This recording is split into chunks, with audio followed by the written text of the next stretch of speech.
Blood कहीं नहीं मिलता है और वो महिला है जो कि वो वही दे सकती है सिर्फ। धन्यवाद।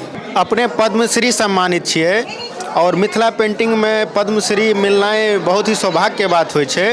तऽ अहाँके केना की अनुभूति भेल पद्मश्री से सम्मानित कयल गेल? हमरा सबके जे छलियै पहिले जे हमसब गरीब परिवारसँ छलहुँ हेँ, बहुत गरीबीसँ जिंदगी गुजरल, जे पद्मश्री महासुंदरी देवी और कर्पूरी देवीसँ सिखने छी। हमर गुरु कर्पूरी देवी महासुंदरी देवी छथि। हमसब पहिले मजदूरके काज करै छलहुँ, घर घरमे दाइके काज करै छलहुँ। तऽ इएह कहब जे कि बहुत बहुत धन्यवाद दै छै राष्ट्रपति जीके, मोदी जीके, जे गरीब गोरबा लोकके ताकि ताकि कऽ ढूँढ ढूँढ कऽ दै छथिन पद्मश्री, ताहि लेल हुनका बहुत बहुत धन्यवाद दै छै। इएह कहब अपन मिथिलाके शान मान जे छै, मिथिलाके धरोहर जे छै, मिथिलाके कला जे छै से बचा कऽ राखी। जेना बेटी बचाओ बेटी पढ़ाओ छै, तहिना मिथिलाके धरोहर जे छै तकरा बचा कऽ रखनाइ बहुत जरूरी छै। एखन हम मिथिला चित्रकला स्थानमे टीचरमे छी, जे बच्चा सबके सिखबै छी, जे बच्चा सबके मौका भेटै छै सीखऽके, से बच्चा सब जाकर नाम लिखा सकै छै। सरकारके तरफसँ बहुत सुविधा देल गेलैए।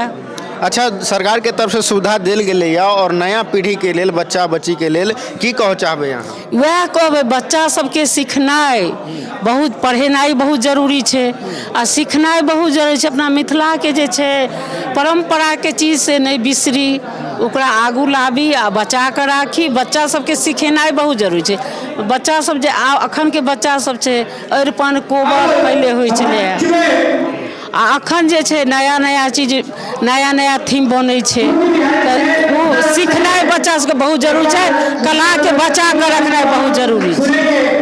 देख रहल छलिए कि जो तरीका से अपन विचार रखते हैं डॉक्टर अनीता झा, जो सामाजिक कार्य भी करते हैं और पेशे से डॉक्टर भी है। मैं उनका राय जानना चाहूँगा कि सोशल वेलफेयर प्रोग्राम में कैसा रहा उनका अनुभव। भारत सत्य में स्वागत है। हाँ, धन्यवाद बहुत बहुत आपका। आपका कैसा अनुभव रहा? बीते 5 सालों से आपने काम कर रहा है, कैसा अनुभव रहा आपका? बहुत ही अच्छा अनुभव रहा और समाज के ऐसे ऐसे वर्ग के बीच में जाने का मौका मिला जो कि बहुत ही दबे कुचले वर्ग हैं, जहाँ तक बहुत सी व्यवस्थाएं पहुँची नहीं हैं। जब हम लोग बाढ़ में और बहुत से कोविड के समय में गए गांव-गांव में, सो हमारा सोशल साइट पे है, हमारा मधुबनी मैथिलानी और ये सके बहन समूह भी ये सब है।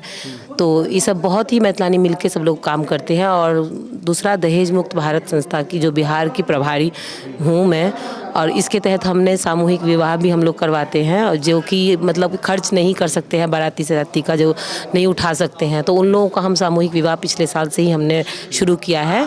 और इस बार हमारा मधुबनी जिला में है, ज़्यादा से ज़्यादा जोड़ों का हम लोग सामूहिक बिना खर्च 1 रुपया उन लोगों से लिए हम लोग खुद से संस्था के तहत करवाएंगे। कितना टारगेट रहता है आपका विवाह कराने का? देखिए, पिछली बार तो हम लोगों का था कि पहले एक ओपनिंग करना था कि कितने लोग आ पाते हैं, क्योंकि बहुत लोग अभी भी ऐसे होते हैं कि कर्ज लेके, ज़मीन बेच के, ये सब करके करते हैं विवाह, जिसमें कर्ज में डूब जाते हैं। लेकिन हमारी कोशिश ये है कि भाई वो सब वो लोग ना लें, कर्ज के नीचे ना दबे। हम लोग मिल के, जितने भी लोग संस्था के लोग हैं और भी जो अच्छे लोग हैं समाज के, जो ऐसे ऐसे कार्यों में जुड़ना चाहते हैं, उनसे मदद लेके हम लोग उनका निःशुल्क बिल्कुल 1 रुपया भी लिए हुए बाराती सराती का सब कुछ खर्च उठा के सोशल वेलफेयर प्रोग्राम में ही अपना जीवन खपा दिया निस्वार्थ भाव से। बिल्कुल निस्वार्थ भाव से, 1 रुपया कहीं किसी से नहीं, उल्टा हम लोग अपना जो भी है सहयोग, मेरे साथ और भी मैथिलानी बहन सब हैं, वो सब मिल के करती हैं सहयोग। अच्छा, आप इतना पैसा लाते कहाँ से? हम लोग 10,000 लगभग हैं जुड़े हुए। हमारा एक समूह है मधुबनी मैथिलानी समूह करके चलता है, उसमें 10,000 महिलाएं जुड़ी हुई हैं, और वो सब लोग मिलके, अभी कोई हमारा एक कोई वो नहीं बना हुआ है, लेकिन वो सब लोग मिलके जैसे जैसे होता है, जिससे जो भी होता है अपने हिसाब से मदद करती हैं। क्या अगर आपका इनकम टैक्स के हिसाब से अगर आपका जो इकोनॉमी स्थिति है, आपका ब्यौरा लिया जाएगा, तो आप देने के लिए तैयार होंगे? बिल्कुल, इसमें क्या, इसमें तो कोई वो नहीं है। जो भी सोशल वेलफेयर प्रोग्राम से जुड़े हुए हैं व्यक्ति हैं, वो सारे निस्वार्थ भाव से काम कर सब बिल्कुल, क्योंकि ऐसी ऐसी महिलाएं हैं जो कि वो मदद करना चाहती, जिनको जिसमें कोई गुण है, वो बोलती ठीक है उसको मेरे पास भेज दो, मैं सिलाई सिखा दूंगी, मेरे पास भेज दीजिए, मैं पेंटिंग सिखा दूंगी। तो हमारे लिए तो यही बहुत बड़ी बात है कि अच्छा, आपको क्या बदलाव देखने को मिला?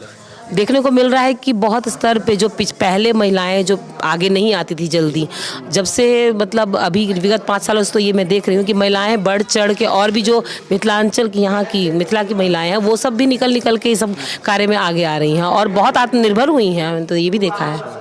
आप आत्मनिर्भर किस तरीका से करती हैं, सिलाई सिखा के या और भी कोई कार्य है? नहीं, हम लोग जैसे कांटेक्ट करते हैं, जो संस्थाएं हमसे जो कांटेक्ट करती हैं महिलाएं कि हमको भी काम दिलवा दीजिए, कहीं हमको भी आत्मनिर्भर बनवा दीजिए, तो जो संस्थाएं ये सब कार्य करती हैं हम लोग उनके पास भेजते हैं, उनसे कांटेक्ट करते हैं और वो सब जो निःशुल्क सिखाते हैं उनसे वो सीखती हैं, हम लोग उसमें हेल्प करते अभी हैं। देख रहे होंगे कि कोविड दोबारा आ रहा है हमारे समाज में, अभी चीन में बहुत हल्का मचा चुका है, तो कोविड के समय में क्या रोजगार आप देंगे मतलब महिलाओं को? कोविड के समय में हमारे ऑनलाइन सिखाती हैं पेंटिंग महिलाएं, जो है वो ऑनलाइन सिखाती है, घर बैठे वो लोग सीख सकते हैं। सिलाई का जैसे पैटर्न है बना के उनको ऑनलाइन दिखाती हैं। तो बाकी कोविड का जो हेल्प करना होता है राशनिंग वगैरह का, हम लोगों ने एक बार थाना पे भी, यहाँ पे मधुबनी थाना पे भी अपनी मदद भिजवाई थी, सब लोगों ने मिलके राशन वगैरह अपने अपने घर से निकाल के महिलाओं ने, और वहाँ पे घर बैठे मदद थाना के हिसाब से हमें हो गया था मदद, और इस बार भी वही करेंगे। थाना जो भी इसमें आगे बढ़ के जाते हैं क्षेत्रों में तो वो लोग मास्क, सैनिटाइजर ये सब भी। अच्छा, मिथिला पेंटिंग अगर घर बैठे लड़कियां बनाएंगी या महिलाएं बनाएंगे तो उसका बिक्री कहाँ करेगी? उन लोग को तो घर में पड़ा रह जाता है बनाने के बाद। नहीं, उसके लिए सोशल मीडिया है ना, सोशल साइट्स हम बनवाए हुए हैं ना सब लोगों ने, तो उसके जब सिखाते हैं ऑनलाइन तो उनको दे देते हैं कि आप इस साइट पे डालिए, और उस पर बहुत से समूह ऐसे हैं कि वो लोग उस पर देखते हैं। करीब एक तो 70-75 हज़ार का भी मैथिलानी का समूह है, वहाँ पे भी जाता है, और बाकी ऐसे करके जो 10-20 हज़ार करके जुड़े हुए सब एक दूसरे को इस तरह से हेल्प करती हैं। अच्छा, ये जो सोशल वेलफेयर प्रोग्राम है ये सिर्फ मिथिलांचल में ही है या पूरे बिहार में है? नहीं, मिथिलांचल में ही नहीं, ये पूरे बिहार में है, इंडिया में है और इंटरनेशनल भी है। दुबई के लोग और यहाँ के लोग जुड़ी हुई हैं महिलाएं जो सीख रही हैं। अच्छा, तो आपको मतलब क्राउड फंडिंग बहुत ज़्यादा आता है? फंडिंग नहीं आता है अभी तो हम लोगों को, अभी हम लोगों को बस ऐसे ही सब लोग अपने पॉकेट खर्च से, अभी हम लोगों ने कोई इसको वो नहीं किया है,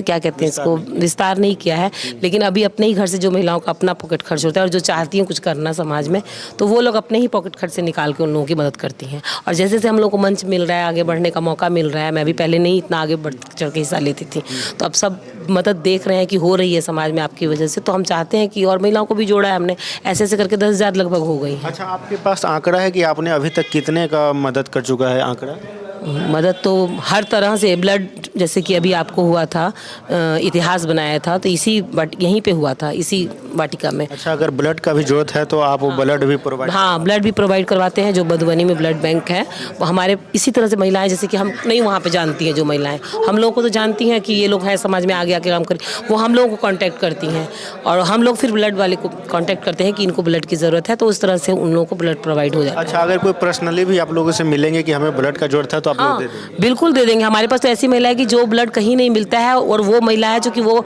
वही दे सकती है सिर्फ उस ब्लड को।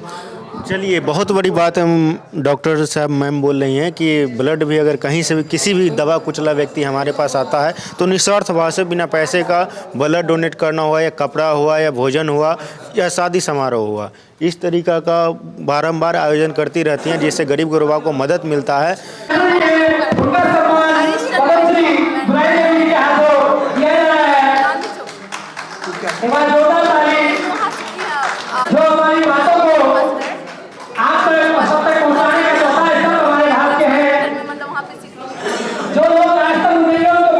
आप देख रहे थे भारत सच तक। जय हिंद।